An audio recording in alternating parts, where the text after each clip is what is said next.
Hello, my name is Deborah Rogers, CEO of Falmouth Community Television, and I'm pleased to introduce our annual Falmouth In Focus Year in Review episode. During the next hour, we'll revisit some of the segments that feature the people, places, and stories that help make the Falmouth community such a special place. Who would have guessed that shortly after celebrating our 100th Falmouth In Focus episode in January, that FCTV, like many other Falmouth businesses and organizations, would close its doors as the COVID-19 virus began to spread across the globe.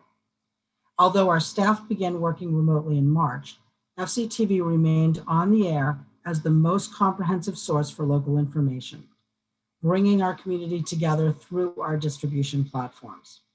After a brief hiatus, Falmouth In Focus returned in June with new stories that featured our local businesses and nonprofit organizations adapting to the new normal of COVID-19 and the individuals that make a difference in Falmouth every day.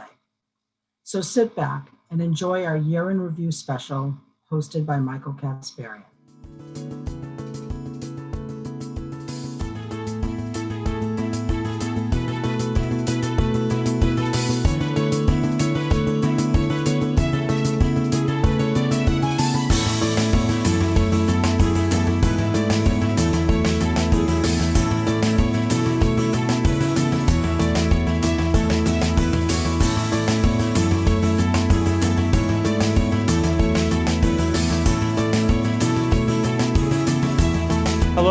Welcome to this special edition of Falmouth In Focus, FCTV's current affairs program. I'm your host, Michael Kasparian. 2020 began like any other year in Falmouth, but as we navigated through January and February, we began to hear about something called COVID-19, a coronavirus that was spreading across the globe. By March, the pandemic in the United States was an unfortunate reality that would affect all our lives, every day for the rest of 2020 and most likely for the foreseeable future. As Falmouth was adapting to the new normal of mask wearing, social distancing, and remote learning for our school children, Falmouth businesses were hit hard by forced closures and restrictions on customer occupancy. Falmouth In Focus spotlighted several of our local eateries to hear how they were meeting the challenges forced upon them by COVID-19 regulations. Some made changes that may become permanent, including creating spaces for outdoor dining or offering takeout and curbside pickup. FCTV is committed to supporting our local businesses who have always supported us, and we encourage you, our viewers, to do the same. Falmouth's elected leadership and administrators had to make many tough policy decisions to keep the town's infrastructure running smoothly and safely. One of those was enacting new beach regulations for the town's beaches. In July, we checked in with Falmouth's acting beach superintendent, Maggie Clayton. Hi, I'm Maggie Clayton, acting beach superintendent for the town of Falmouth. We're here at Surf Drive Beach to talk about how the beaches have changed a little bit in reaction and response to the COVID-19 pandemic. Our parking lots are currently at 50% capacity. They're enforced by these concrete barriers so that we do not overcrowd the beaches. We also asked that patrons and employees wear masks within 6 feet of each other.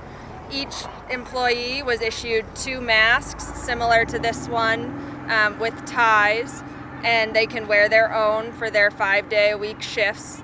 But when a lifeguard does first aid, when the parking lot attendant is at the gate taking money, when they're within 6 feet of someone, they're wearing their masks, making sure that they're modeling responsible social distancing protocols. The Barnstable County Reopening Task Force issued some guidelines, which you will see posted around our beaches. What those guidelines say is that when you are finding a spot for yourself on the beach, to ideally be 12 feet from another group. This allows 6 feet on either side of you for those who are walking through to find their spot or to go to the bathroom. When you are sitting with your group that you came with, if they are people you live with, you are not expected to wear a mask. If you are joining up with people at the beach who you do not live with, and you're with them for longer than 15 minutes, you are expected to wear a mask. Masks are not effective in the water and thus not a requirement. The lifeguard staff, again, will wear them on land enforcing rules, but in responding to an emergency, they will not have one on. Presumably the person in the water emergency would not have one on. The beach department employs about 118 staff members, and we just ask that all patrons be respectful of our staff and understand that we are doing our best to meet these COVID-19 protocols, keep ourselves and beachgoers safe during a pandemic so that beach access, which is so important for mental health and a traditional summertime experience on Cape Cod, can stay and be safe for everyone involved. At this time, all 10 public beaches are open to the public.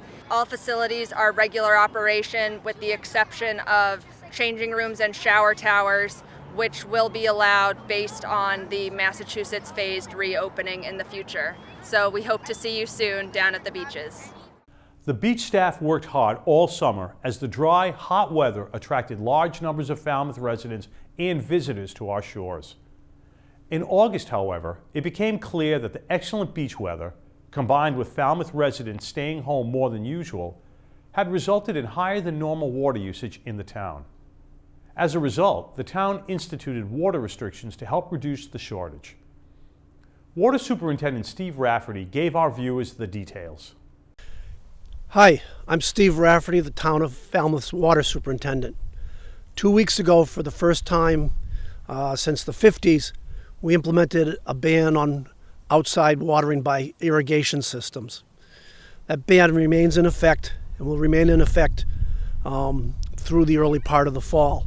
So the order by the selectmen is a limited order, and it's a ban on automatic outside sprinklers. These are the in-ground sprinklers that come on automatically. We've not banned outside watering. You can use a hose, a sprinkler on the end of a hose. This is working to take the peak demand off, and the system is much more manageable and safe for all in terms of pressure. If we remain in a serious drought and extends, the next step would be to ban all outside watering. I don't see that happening, but that would be where we would have to go to if it continues to be without rain all the way through the fall. We've had great cooperation from homeowners, and we appreciate them being good citizens on that. I want to take 1 second and just give you a sense of why we did it. We really did it because we have a limited number of water supplies, and the automatic irrigation systems first thing in the morning took so much water out of the tanks. Even running all of our pumps full for the entire day, we were having a hard time filling tanks back up at night. It's been a long, hot, and dry summer. I'm standing on the edge of Long Pond. It's our largest water supply in the town. See the shoreline behind me? That pond right now is down about 6 feet. Normally at this time of year, it's down about 4 feet. And we're keeping a close eye on our water usage. I think things will improve as we get into the fall and we get some rainfall. And hopefully we avoid having to do a complete outside watering ban. We will in the future likely have to have some sort of limited irrigation ban, whether that's specific days of the week or specific neighborhoods on specific days. And we'll work that out over the winter and have it in place by next spring to make sure that we're safe. But we really needed to put it in place because of the amount of water we're putting into the system and the fact that we have no additional resources to go to find more water at this time.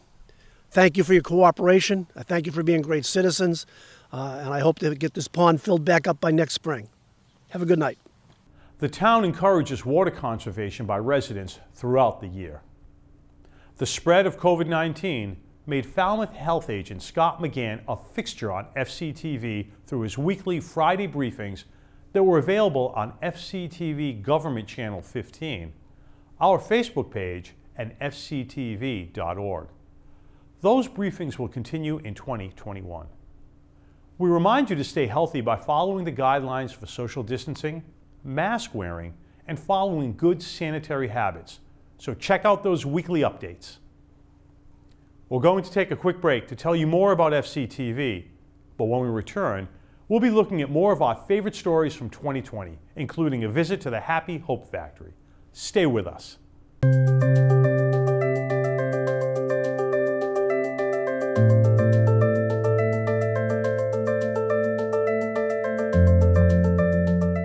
What is FCTV? Falmouth Community Television is a non-profit community media center that fosters the production and distribution of local information. FCTV provides access to training, technology, and content to encourage community dialogue, awareness, and expression.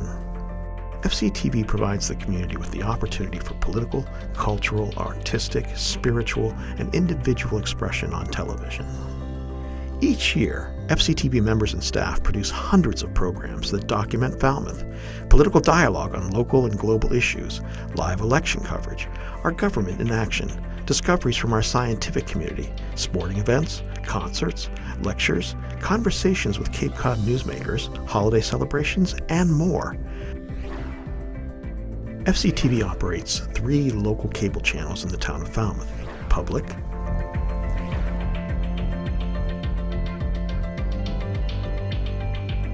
Education,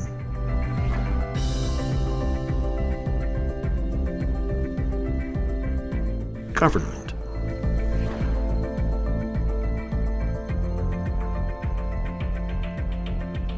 And all of FCTV's channels are also streamed live on our website at fctv.org. FCTV members have open access to the local public cable channel to express themselves freely, entertain, and enlighten. That means you can make your own television program about any subject that's important to you. It's a place to have your voice heard. FCTV offers its members free training and access to state-of-the-art production equipment for the purpose of producing programs for our local channels. A core curriculum covers the essentials in video production. FCTV also offers skill-enhancing classes in advanced directing, lighting, software and editing techniques, along with workshops focusing on emerging techniques such as podcasting, iPad videography, and animation. Engaging our youth has long been an important goal at FCTV as we build a more media-literate community. We accomplish this by offering a wide range of fun and educational youth workshops, including our weekly Youth Producers Club, school vacation animation classes, and special programs. FCTV is your source for timely communication of important issues. Through our active participation in the local and regional emergency planning committees, FCTV disseminates timely updates through our cable channels, website, and popular social media outlets to help our citizens and visitors prepare, act, and remain informed about weather-related events, power outages, road closings, and other local conditions. We are committed to supporting the creative economy. As part of this commitment, FCTV offers exhibition space to local artists in its community gallery. Each month at the gallery, a different artist or group is offered space to exhibit their work, and an accompanying video is produced which highlights their craft. The gallery also serves as a gathering space for local member organizations to reserve and use for meetings. As community expectations and needs grew, FCTV board and staff looked at how we could expand our resources to better serve our community. This began in earnest in 2014 when, with the help of grants from the Falmouth Road Race, the Falmouth Fund, and individual donors, FCTV acquired its mobile production vehicle, the only one of its kind in Cape Cod. Then, in 2015, FCTV initiated a strategic planning process that led to the planning and creation of a new, larger facility, the Falmouth Community Media Center. This new facility, completed in the spring of 2019, provides Falmouth with a state-of-the-art media center, an essential, modern community resource. This facility includes 2 studios, one with a full working kitchen for production of cooking shows, larger training and production facilities, and rental space allows FCTV to expand its services to include more workforce development, youth initiatives, and offer exciting new venues for member organizations to use for events. By partnering with FCTV, nonprofit organizations and community groups are able to communicate their mission, services, and programs through a variety of distribution platforms. For organizations and businesses that may not have the resources and manpower to produce their own programming, FCTV offers a full range of production services and equipment rentals.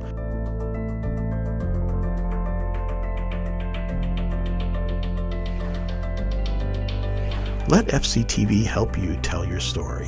FCTV offers membership to anyone who lives, works, or attends school in the town of Falmouth. Individual, family, and organizational memberships are available for a nominal fee. Stop by and pick up a membership packet, download an application from our website, or give us a call. Join us in our mission to preserve and foster the legacy of open communication, hyperlocal media, transparency in government, lifelong learning, and community collaboration, and take advantage of all FCTV has to offer.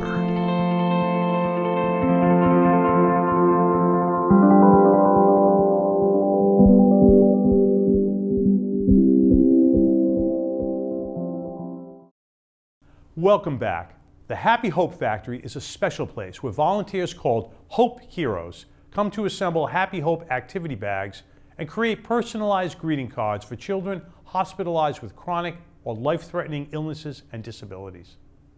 FCTV joined the community volunteers for a special event on the Martin Luther King Day of Giving in February. So this is the Happy Hope Factory. It's a place where communities come to do good, give back, and our mission is to serve hospitalized children nationwide who need a boost of hope who are in the hospital. So the vision started when I was 6 years old, making hospital rounds with my dad, who's a pediatrician.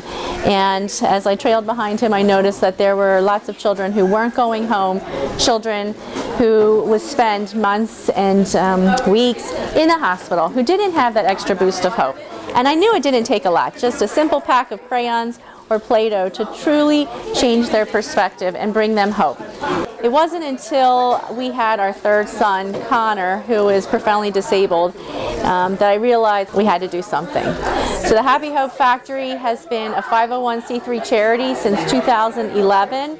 Our goal is to one day serve every single child who's in a hospital bed, from the emergency room to children who are in palliative care. We want every child to know that their community cares. Today, we've been a really exciting day because we've had over 100 volunteers. At the end of today, we will have had 100 plus volunteers for our Martin Luther King Day of Giving. Everybody is here. They're all together in either groups or separated, and they're putting together little components that we're going to probably serve 2,500 children today. So our folks today are packaging a boost of happiness. They could be packaging lip balm, they could be packaging socks, because we tell children in the hospital that they never walk alone, crayons, Play-Doh. There's a whole assortment of components, and we tell everyone that every single item that goes into a Happy Hope bag has a purpose. For instance, bubble and pinwheels help children with anesthesia, going in and out with a little bit of extra fun and a whole boost of hope. So what I do is I come up with different themes for every month. As you can see, this is March, and this is our Hope Travels bag. So every bag comes with a placemat or an activity mat for the child in the hospital to complete and enjoy. It always comes with a specific craft geared towards that theme. Bubbles, crayons, a pinwheel, which is also helpful for like a breathing tool. More toys are on the back, and then they always come with a headband that our volunteers assemble for the child. We have volunteers of every age, every skill level, and we really need that. We have schools. Bourne High School is here today, Tabor Academy, we've got Falmouth High School, Wareham High School, St. John Paul, a number of schools, Lawrence School, lots of schools in the area, which is just really exciting for them. They come in and get volunteer hours, but most of all, they really, really love to volunteer here because it's so rewarding and so cheerful. I've got a number of special needs kids from the local schools and adult programs, and they are just wonderful. They come in on a very frequent basis, sometimes just weekly. We really love a diversified volunteer force. Our goal is to serve 1 million children over the next 2 years. We just crossed 500,000 children, and the ultimate goal is really to serve every single child in every hospital bed nationwide. To learn more about how you can help out this exceptional organization, go to their website, happyhopefactory.org. One of the most iconic locations in Falmouth is Nopska Light and its breathtaking views of Vineyard Sound. Thanks to the stewardship of the Friends of Nopska Light, the lighthouse tower was completely restored and the Keeper's House was undergoing a substantial preservation project when we visited in February. Hello and welcome to Nopska Point. My name is Kathy Warath. I'm the president of the Friends of Nopska Light. I'm glad to be here with you today and share with you what's going on here up at Nopska. Back in 2015, we did the tower, did some renovation of our tower here at Nopska, and now it's closed and the Keeper's House is closed because we are very busy here. We're in the middle of a huge construction project here, as you can see. A lot of work is being done to help us make this beautiful spot into a organization, into a museum that will be open to the public so that we can share the history and the future of Nopska with all. We very carefully designed a plan where we were able to start with the exterior of the house, got it all secure, and made sure that that was strong enough to last through this past winter, and then developed a plan as our resources became available to continue the work on the inside. And that's where we are right now, getting the inside ready for our museum that will hopefully open, a soft opening in the spring of 2021. There was the first lighthouse here at Nopska in 1829, and that was a light tower on top of the Keeper's House itself. In 1876, they erected the current tower and the separate Keeper's House. And until 1972, when the last civilian lightkeeper retired, Nopska was a home to families who took care of the lighthouse. Then it became housing for active duty Coast Guard members, and they lived here and took care of the light until 1985. In 1985, it became housing for the commander of Southeast Sector New England, and that was a rotating billet, and any number of commanders lived here until 2013, when the Coast Guard chose not to continue to use it for housing. One of the challenges of doing a renovation is always you don't know what you're going to run into. Most of the building was actually in pretty good shape.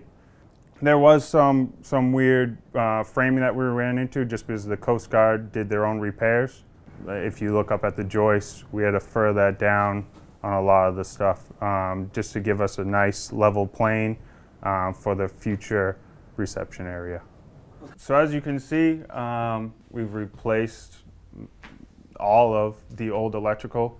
We're redoing all the HVAC. We've re-leveled the entire floor for the two buildings. Originally they were about 3 inches out. Redone all the lighting for the future museum. Coming up next, we'll be working on insulating the walls, and we should really be into complete interior by the beginning of April. Nopska is a very special place to many people. It is an incredible view. We have a 270-degree view of the water. You can look south to the vineyard. You can look towards Woods Hole to the west. You can look back towards Falmouth to the east, and you can enjoy the natural beauty, mostly unchanged from when the building was first built in 1876. I am proud to be part of a member of the Friends of Nopska Light in making the vision to turn this beautiful icon into an organization, a museum that will live forever, to share the beauty of the area with not only the local Falmouth community, but the community that comes to visit us year-round. To keep up to date on the restoration's progress, check out friendsofnopska.org. We're going to take a short break to hear about the benefits of membership at FCTV, and when we return, we'll check in with Troy Clarkson. Stay with us.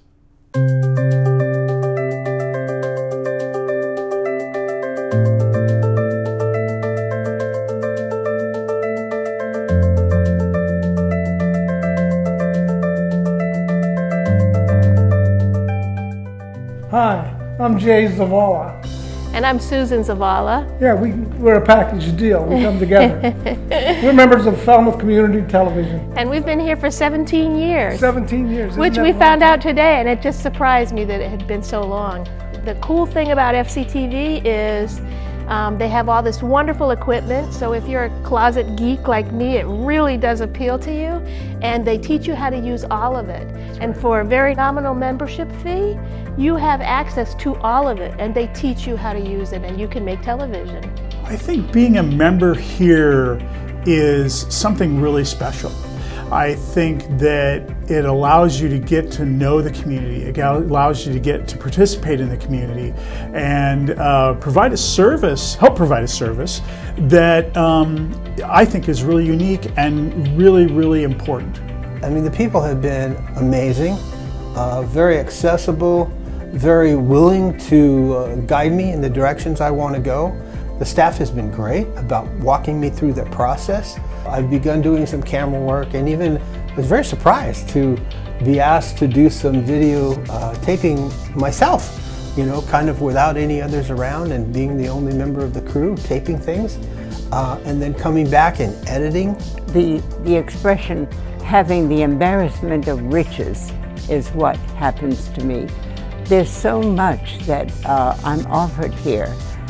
I do a program that is just rewarding because I meet so many interesting people, ordinary people in Falmouth who have something to say. I get a chance to have their stories told. And then when I consider that I'm surrounded by cutting-edge technology that I would never have had even come close to being around, and it is just extraordinary. I came across Falmouth Community Television and I decided to become a volunteer. And since that time, I have been doing projects with Channel 13 and Channel 15. With Channel 13, done my own independent productions, and with Channel 15, I've been primarily doing the video direction for the planning boards and the zoning boards of appeal. And I think it's a great learning experience for people that want to get involved in media in any way, shape or form. Learning how TV's put together, learning how to compose a video, learning how to produce a complete show, going and taking something of interest around the town and letting other people know about that. And it's just very good to learn the technology. Community TV is something that's really vital for communities like Falmouth. Helps with transparency of government, helps provide training to people who are interested in learning about media, either young or old. And I think it's really important for people to be empowered to understand how the media works. And there's really no other way of learning that better than actually doing it. Especially because of the new facility here, there's really something for everybody. If somebody wants to produce a small packaged piece for Falmouth In Focus, you can teach that. You have the equipment for that. It's fantastic if they want to, you know, host a cooking show, if they want to do poetry and prose and speak on camera. There's really all sorts of opportunities here at FCTV. What I like is being a member and knowing that if I get this great idea, I can come to FCTV, chat with staff.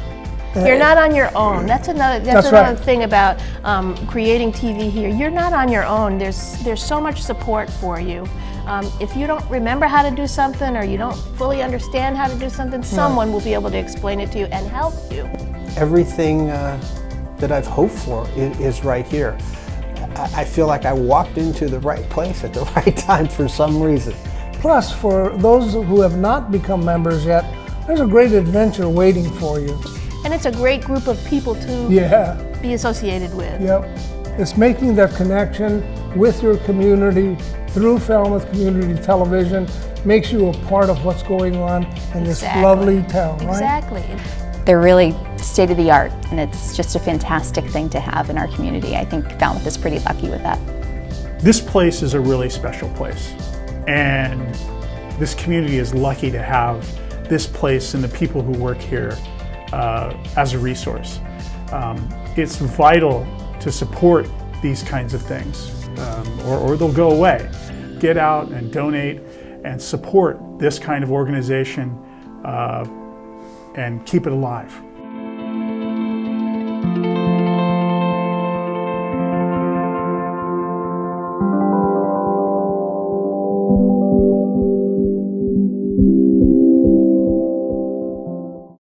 Welcome back to our 2020 Year in Review. Falmouth has always been a community filled with people and organizations that dig deep with their hearts and wallets to support almost any need. In July, Troy Clarkson filled us in on an informal group working to help others during the COVID-19 pandemic. Thanks, Michael. I am here at the beautiful and historic Knobska Light, one of the most iconic pieces of property on all of Cape Cod, if not Massachusetts. But I'm here to draw your attention to this sign. Over the last couple of months, these Falmouth Cares signs have popped up at prominent locations all over our community, and so we thought we'd share with you a little bit about what they mean and where they came from. So as the impacts of the pandemic began to unfold, a few friends were sitting around in a virtual circle. Of course, our host, Michael Kasparian, was one of them. And in addition to Michael, Flying Bridge owner Bill Zammer and local retired tech executive and our statistician, Gary Vacan, were just chatting about how we could be helpful and help businesses understand the impacts of the pandemic. So we started a weekly TV show that really cataloged our discussions called Falmouth Cares. In addition to that, we thought maybe we could find something, some way to give back to the community through our discussions. And with that, a friend of Gary's created this beautiful Falmouth Cares logo, and Bill and his wife Linda, as well as Sam and Judy LaRusso, purchased 1,000 t-shirts with this logo on them. We've been selling them right along, and all of the proceeds are split between the Falmouth Service Center and Belonging to Each Other, a local homeless prevention nonprofit. So we're going to show you some of the other businesses that have supported our Falmouth Cares efforts and that are proudly displaying this banner throughout our community. The Flying Bridge restaurant has been ground zero for our Falmouth Cares efforts. Tyler and his team here at the Flying Bridge distributed over 900 t-shirts from this location while they were closed down due to COVID. So we made sure that we maintained safe social distances. People ordered the t-shirts online through the Belonging to Each Other website.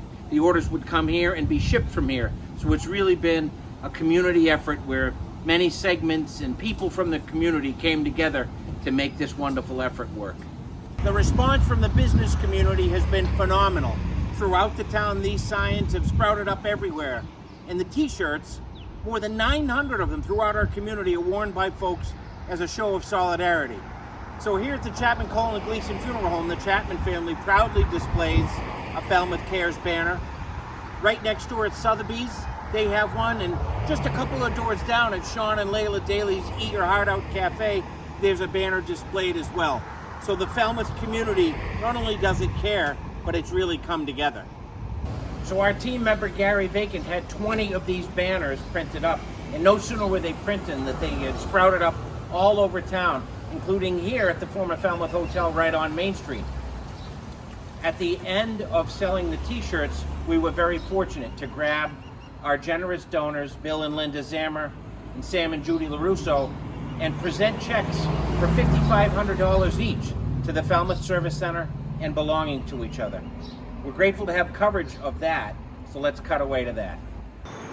Because our generous benefactors purchased all of the t-shirts, every dime from the sale of those t-shirts has gone to benefit two incredible local organizations who are represented here today.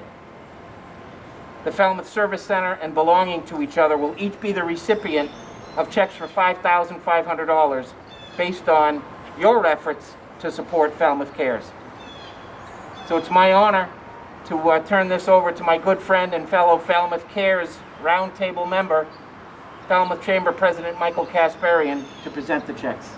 Thank you very much, Troy. So I'm going to be handing out a check over here to Paul McAdam, the CEO of the Belonging to Each Other, very important group that raises money and shelters homeless people during the winter months. Critical service. We're anticipating, obviously, that service to be even more needed this year. The check of $5,500. Congratulations for all your good work, and it has been our pleasure to help. Thank you, Michael. You're welcome. Little bump right there. Then I'd like to turn it over to Gary Vacan, who will make the next check presentation. And we'd like to present this $5,500 check to the Service Center, an organization in Falmouth that I can't tell you how much we love. This organization has done so much for this town, every dollar goes to the right place. If there's a cause to give to, I'm just so proud to be able to do this, Karen. I give you a hug if I could. Thank you so much. We're just incredibly grateful. Thank you very much for all of this organization has done. Our pleasure. Thank you much you do. In addition to that, we also have received some other donations. So to both the Falmouth Service Center, and I'll wait to hand these off so we're not touching it all. The Falmouth Fireworks Committee through Falmouth Cares made a donation of $500 each to each organization. So I have checks here for an additional $500. And in addition, David Chapman of Chapman, Cole, and Gleason made an individual contribution to each one of these organizations. And I have those checks here, which I'll distribute also. So, pretty amazing. Unbelievable, and thank you to all of you, especially thank you to Bill and to Gary and Michael, who gathered together every week to share the hopes and the fears and the solutions of this community during this pandemic. And we gathered together every week because Falmouth cares.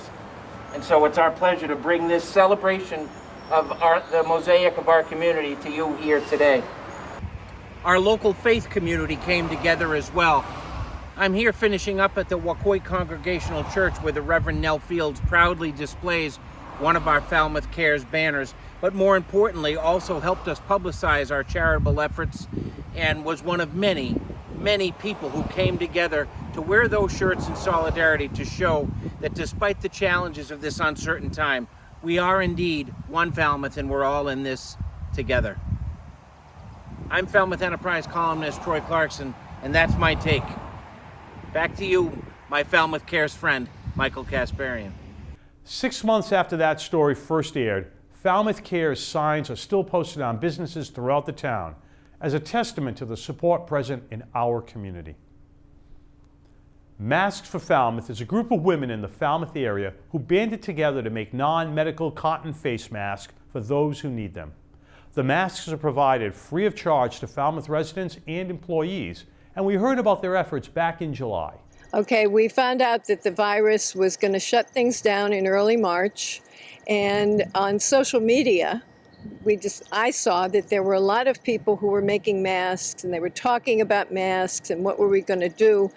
And it became clear that many women I know were sewing and making masks for their friends and family. And we thought about, a small group of us got together online and said maybe we could do something to help produce masks for the town to prevent spread. And we came up with a group that started with about 25 people. We're up to about 55 now. And we're making masks that we can share with people here in the community, and they don't cost anything. And we've now got them in sizes for little kids and bigger kids. And we have ones for people who wear hearing aids, where the mask elastic goes all the way around the back of your head and the back of your neck. And those have been popular with a number of people. We started off with a lot of quilters, and quilters have stashes of fabric. They always have a closet with fabric, and people were donating fabric. And we discovered that, we had lots and lots of fabric, and we needed to get the elastic and the notions, the thread, the sewing machine needles. And so we started reaching out to people on Facebook saying, could you donate fabric? And could you donate some thread or something? And as time went on, we developed a distanced assembly line so that there's people who go out and pick up the fabric, and then they take it to another person's house and she washes it. And it's quarantined at all stages of the process, and it goes to cutters, and then it goes to stitchers, because the stitchers are people who tend to be older, because we learned when we were younger. And so it came together, and we reached out, and then we figured out that we needed some money for this. So we started a GoFundMe page. We have a website. We have an email address, so that especially for people who don't have access to these things. We wanted to be able to let people know you can, if you have a friend, let them know that we have masks for people with hearing aids. Let them know that we have kids' masks. Let them know that they can get a mask here. And they can either go online to our website and request it and pick it up on near here. Or we can deliver. We have runners who can take things to people's homes. The response has been wonderful. The response has been great from people. They're thankful to have something that that they can use over and over again, because this can be washed and used many times. It's also been particularly special for me because I've gotten to know women I never would have had a chance to get to know. And the women have all expressed the feeling they need to do something because they don't know what to do. And it's built a wonderful community, a circle of women who are working together, and I think I can call them friends now because of this. Check out masksforfalmouth.org to learn more about the work from this organization. The untimely death of Minneapolis resident George Floyd on May 25th ignited many feelings of sorrow and anger throughout the globe. Here in Falmouth, the Village Green was the location for a silent vigil on May 31st to confront racism and honor the memory of George Floyd. Saturday, a week ago, I was conducting a Torah study here for my congregation on Zoom. And I received a text from Reverend Nell Fields, who is the pastor of Wacoit Congregational Church, asking if I was free to talk. So when I finished teaching, I called Nell and she said, I am hearing lots of people asking if there's going to be a vigil, a demonstration in reaction to the death of George Floyd. And so Nell Fields and I simply made the decision that we needed to do something, and we needed to do it quickly. So that was Saturday morning. Within about an hour, we had decided that we would call together for a silent vigil, anyone who could get the message, for Sunday afternoon at 4 p.m. And we made the conscious decision to make it a silent vigil. Certainly in my mind, I have been feeling overwhelmed by words, meaningful words, impassioned words, words from people who may have been motivated because they like the sound of their own voice, things I've been reading, hearing. I have found it overwhelming. And I felt that bringing people together for a period of silence would in certain ways be far more eloquent than what anybody might be able to say.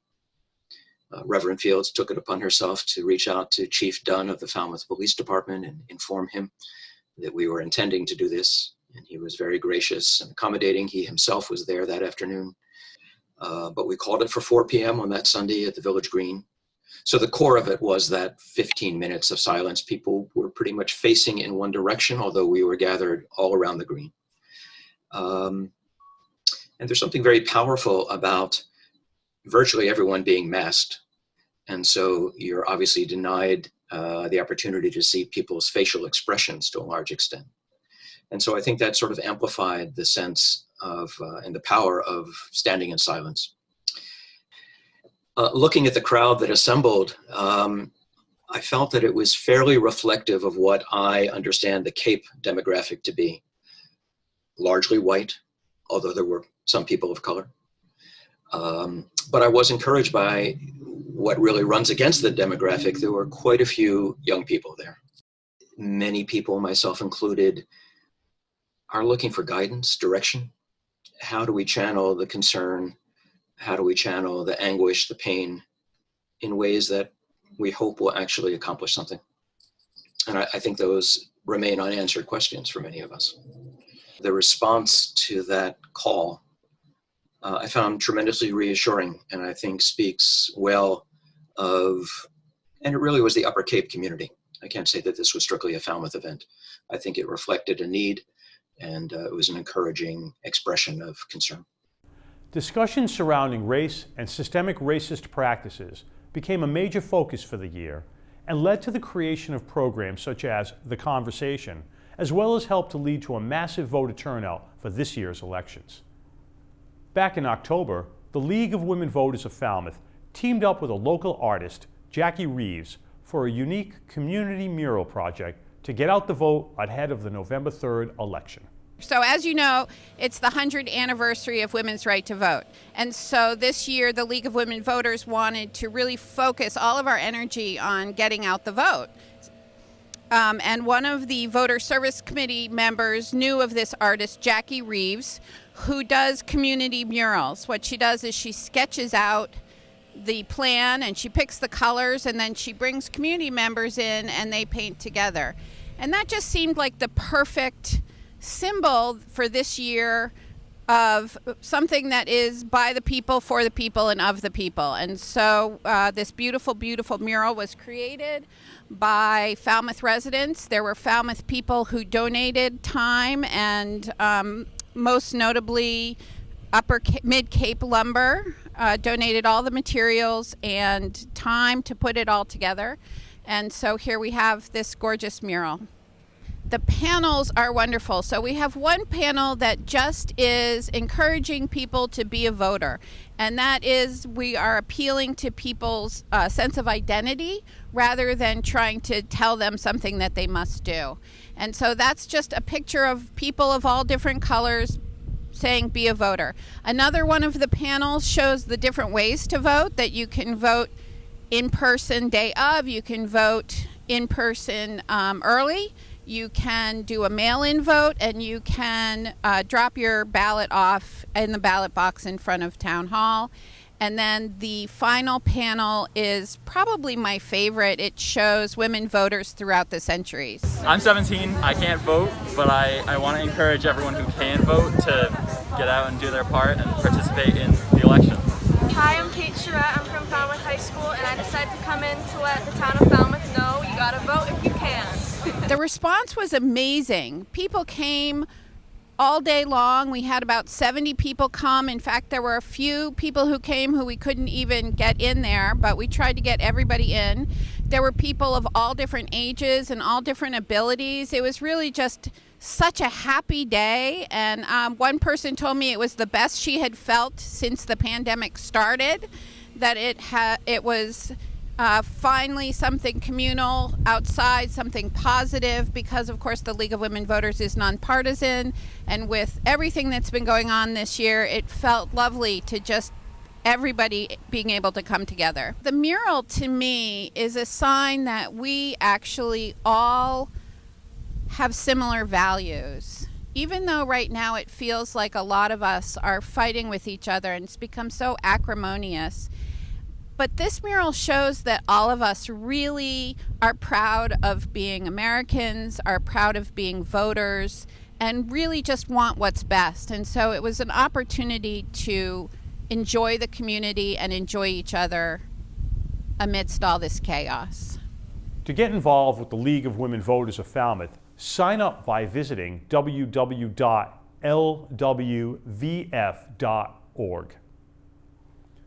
We're going to take another short break to learn about the value of our FCTV partnerships. But when we return, we'll revisit two events from the Falmouth Public Schools. Stay with us.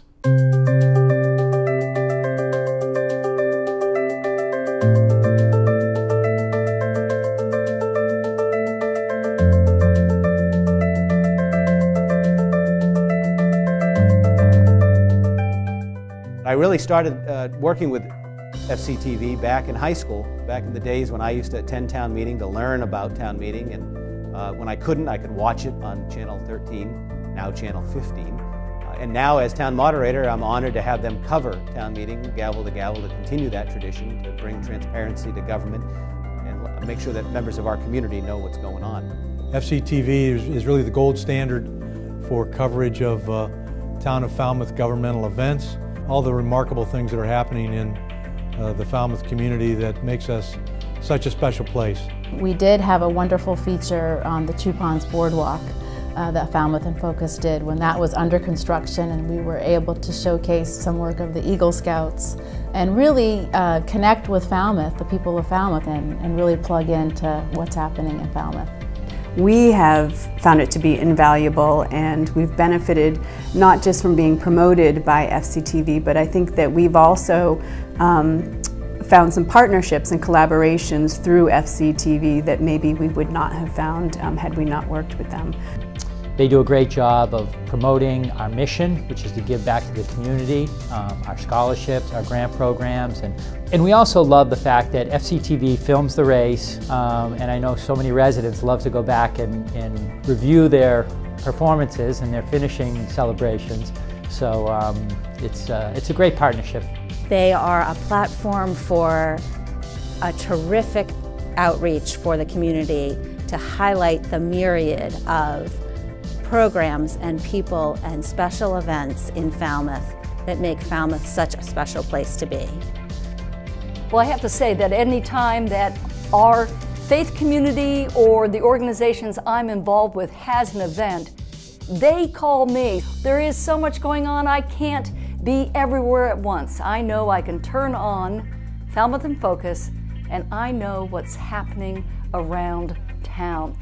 We often hear from volunteers and community members who are glad to learn more about our programs and the programs of many community organizations on FCTV. So thank you, keep up the good work, and we'll be watching. I am getting feedback from a lot of the veterans that enjoy seeing themselves on TV and for their family to see them doing things. FCTV has played a big role in helping veterans. FCTV helps the VFW because we have our meeting here once a month, which is very good. The clients that we serve and have served during the first 4.5 years have been homeless people. They are all from Falmouth. So our focus is Falmouth, and that is why you are so important to us. FCTV is just constantly reaching out to us, inviting us in, wanting to learn more. So without FCTV, we would not be able to share the word of Wings. For 30 years, Friends of Falmouth Dogs has been taking wonderful dogs from the town and finding them wonderful homes. FCTV, through their Falmouth In Focus program, has been a huge help and has found us families and spread the word when we need it. So we've had an opportunity to tell some of the most interesting and important stories of Falmouth for the last several years. That's what Falmouth in Focus continues to bring to the people, not just in Falmouth, but because Falmouth in Focus is on FCTV's website and on YouTube, people nationwide that have an affinity for Falmouth can get that kind of localized, really important news. FCTV has given me as a business owner and me as part of nonprofits the opportunity to promote, to educate, to enlighten people, and really becomes the lens to know what's going on and around town. And it's such a great value add. FCTV has been a phenomenal partner with the Falmouth Police Department as far as getting our message out about the police department. It's a great way for this department to share with the community what's going on, and has been phenomenal. I know people watch FCTV because people frequently come up and start talking to me and then they say, actually, we've never met. I just think I know you because I see you on TV. It's a great way for people to keep up with what's happening in the town. It is so important that we have a vibrant, public access community television to shine a light on government. And FCTV is all about creating that transparency, engaging Falmouth citizens in the government and in their communities. So my hat's off to FCTV for engaging our community, for engaging our volunteers, for making government more open and transparent, and making sure that individuals have the opportunity to tell their stories on community television.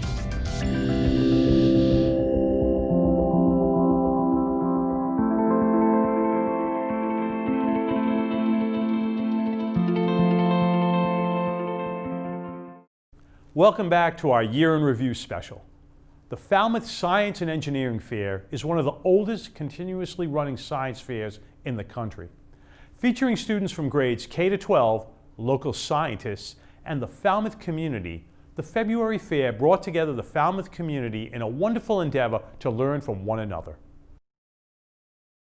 This is our 42nd annual Falmouth Public Schools Science and Engineering Fair. Every year we celebrate a rich scientific community here in Falmouth. It starts last night, actually Friday night, where our high school kids are judged, where they're being very fortunate to be judged not only by adults, but by adults who have vast experience in the scientific method and in practice and in engineering and in their subject matter. So the students get a lot of valuable critique from that. And a lot of those kids do go on to regional and state fairs, and a lot of that starts here. But this morning, we have all the Lawrence Junior High kids here as well, where they're also being judged, getting ready, so to say, for the next level in the coming years. And we even have our K through 6 projects who are being judged more informally, where they're getting that experience of presenting their work and having to prove what they learned and talking about their setbacks and otherwise, and just becoming comfortable in presenting. We also have a lot of organizations that are here too, who are presenting, again, what they do in this town, the research and otherwise.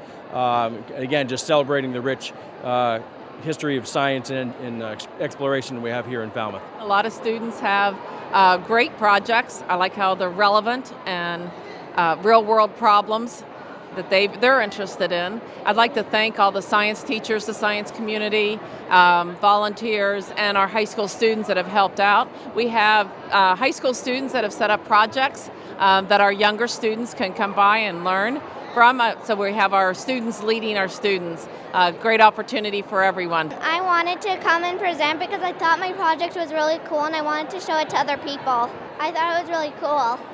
I discovered that even doing a science project, even if it comes with interest and you learn about a lot about the project, you also end up learning a lot about yourself.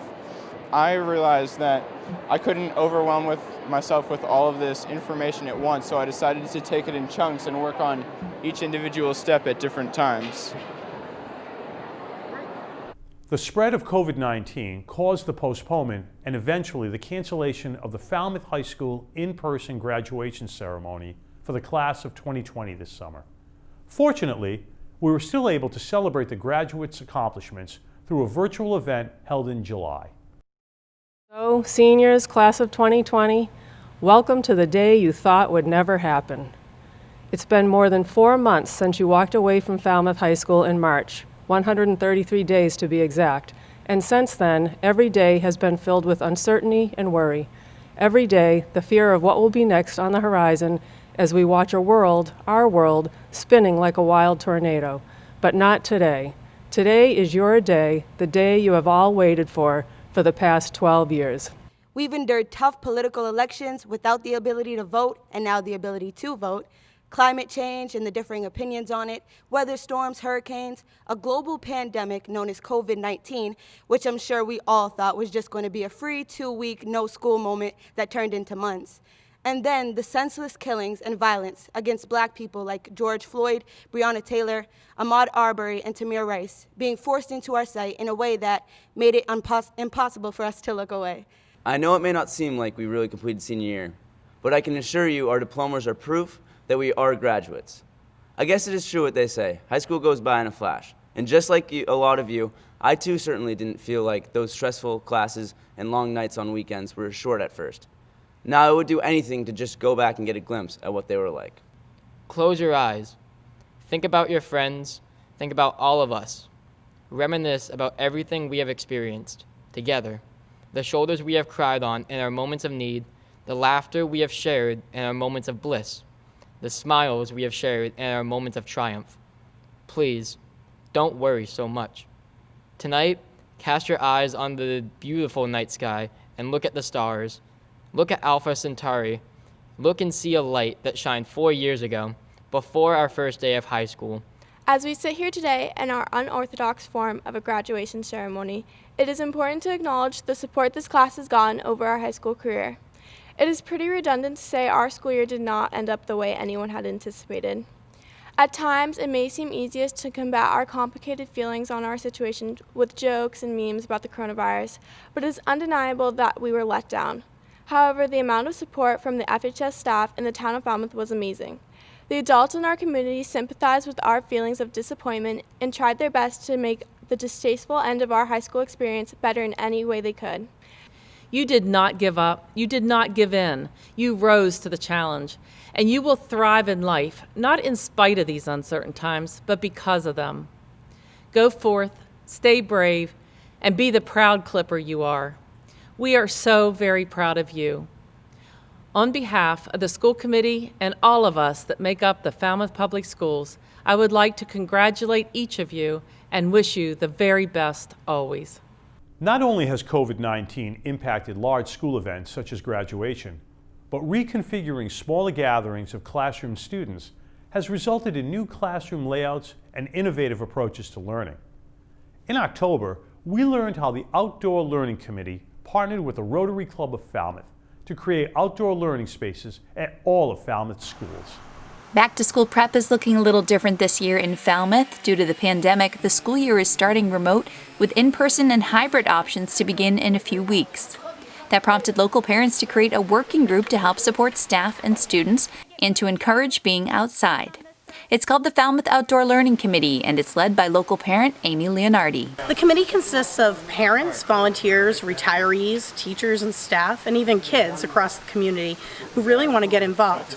We've had a couple volunteer days so far, both at North Falmouth Elementary as well as Mullen Hall, where we cleaned up the gardens and helped set up log seating. Additionally, we've now been at Falmouth High School, sanding down and weather treating donated picnic tables, as well as putting together whiteboards. Later today, we'll be at East Falmouth Elementary School, where we will be spreading wood chips and tree log seating, as well as placing wooden spindles and finishing sealing those to be used as teacher tables. We're putting new wood chips in to make the outdoor learning area here, the courtyard, look a little fresher and get it ready for the kids who are going to be coming in a couple of weeks to do in-person learning. Amy Wyman is the liaison on the committee for the East Falmouth Elementary School. We also have Hamilton Tree donated about 50 plus stumps, like the tree stumps that you see right there, so that we can have outdoor seating. And we will be implementing 3 outdoor learning classrooms in the back of the school today. Tents are also a big priority. Schools currently have rented tents but would like to purchase tents, geodomes, or greenhouses for the schools to help encourage outdoor learning for years to come. We know that statistically our children do much better learning outside, even aside from the pandemic. It's better for their motor skills, their mental health, and they just learn better outside. Additionally, with the COVID restrictions, we know that they can get outside and have mask breaks if they're out in the fresh air and they're safely distanced. The committee is mostly made up of parents, but quite a few organizations and businesses have stepped up to help. Just to name a few, VIPS, Falmouth's Volunteers in Public Schools, is helping to collect donations as a 501c3, and the Rotary Club awarded a large grant, and many of their volunteers help out at the school cleanings. It's just part of what Falmouth is. We pitch in and work for the good of the community. I think we can be very thankful for the fact that so many people are wearing masks. We've got our infection rate way down to the point where it's reasonable to open up schools and have a significant number of kids have in-house education rather than doing everything remotely. I can tell you as a teacher, engaging kids is probably your biggest challenge, and it's very tough to engage somebody on the other end of the internet connection. So the more we can do to allow students to safely come back to school and engage with teachers, I think the better the quality of education will be. And that does it for this special edition of Falmouth in Focus. All of us here at FCTV hope that you've enjoyed this year's End Special, and we look forward to bringing you more hyper-local stories in 2021. We leave you now with some of the beautiful photos sent to us from viewers like you via our 2 hashtags, MyFalmouth and Falmouth in Focus. Thanks for watching, and we'll see you next time.